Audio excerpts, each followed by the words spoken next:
And I got us thinking about the history of the holiday here and around the world and why it is so important to keep traditions alive. So Bob Richter, our friend here, has literally written the book on Christmas. There it is on your screen. He is an antiques dealer, designer, and the author of A Very Vintage Christmas. Bob Richter joins us now. I thank you so much for coming in on this very important day. Thank you. And bringing some good props. So as we are looking at your props, first I want to ask you to tell us about the history of Christmas. We, of course, know the reason for the season. But in terms of the actual celebration itself, I think a lot of people might be surprised to know that it hasn't actually been going on as long as we might have thought. Well, exactly. I mean, 100 years ago, only 1 in 5 households were celebrating Christmas the way we see it now. People didn't have Christmas trees and ornaments. That's a 20th century invention. Right. Let's talk about what you have here behind us. You're a very vintage Christmas. You've got some vintage items here. Some of them will probably look familiar to some of our viewers. What do you got? Well, let's start with the ornaments. Okay. Ornaments, lights, and decorations are all over my book. Most ornaments that came into this country were from Germany. These ornaments are special because when World War II broke out, guess what? Americans didn't want German ornaments anymore. Right. So enter the Shiny Bright Corporation. And these ornaments, just so Americans would know that they were American, feature Uncle Sam shaking hands with Santa. Okay. Right? Yes. Right there. And most people recall these ornaments in their attic. And you can still find them out there today at flea markets and garage sales and estate sales and all over the place. I certainly had them. Right. They are beautiful, and I think a lot of people do actually remember them. Christmas is important for so many people around the world, right? Obviously, we know this, for religious and sentimental reasons. But what do you think is the #1 reason that people wait for Christmas? What is it that brings us together? You know, we all get a pass at Christmas time to be just a little bit sentimental. Okay.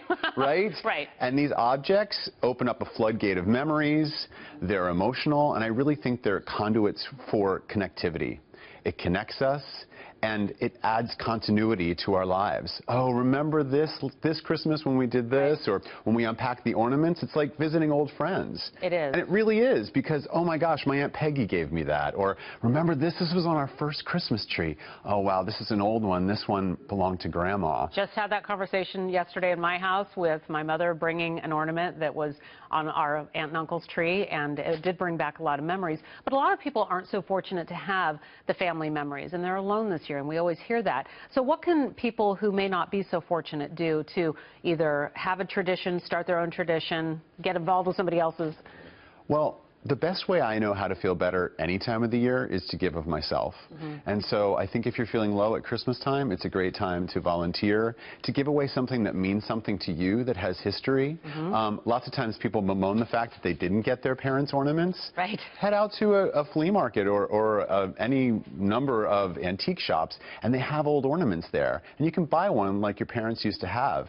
Bring back some memories, tell others about them, and in a way, these people stay alive through these conduits for connectivity. I have a feeling that Christmas is on your mind year-round. So what is your favorite, what's kind of a top thing that you look forward to that we can all incorporate into our home? Because I think a lot of us are decorating, trying to get everything ready for the weekend. Is there anything that we can do to add a little more festive punch to our house? Well, I think the first thing we can do is put down our cell phones and other handheld devices. I like that. Beep and ring and text and bleep. And spend time with each other.